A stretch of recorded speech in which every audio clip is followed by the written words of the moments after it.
gülüm oy oy oy hayır oy oy.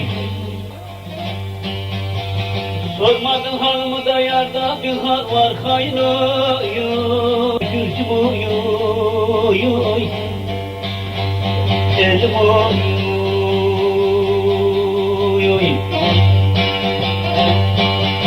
Selamsız sabahsız da geçti yanımda gülüm oy oy oy hayır oy oy.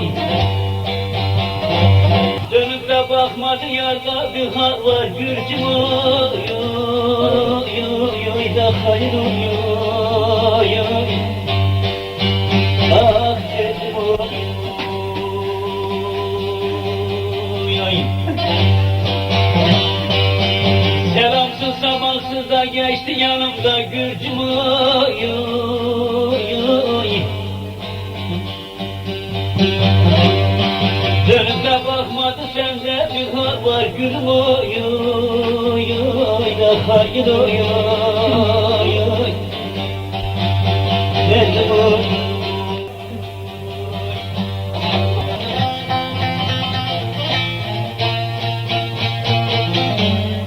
Sen gelince karşılardın gülerdin gülcüm oy oy hayır oy oy.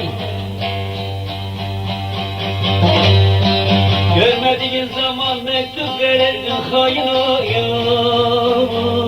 oy. Sebep oy oy oy. Ah hayır oy oy oy. Niye bugün öyle hep soğuk durdun gülcüm oy oy oy. Bir laf mı eşittin sende bir hal var gülüm oy oy oy da hayır oy oy oy. Ah sebep oy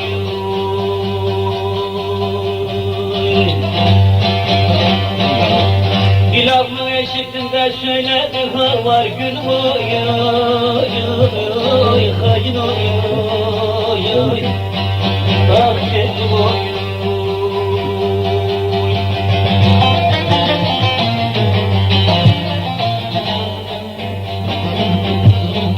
Aklını fikrini de neyden çalanın oldu gülcüm oy oy oy.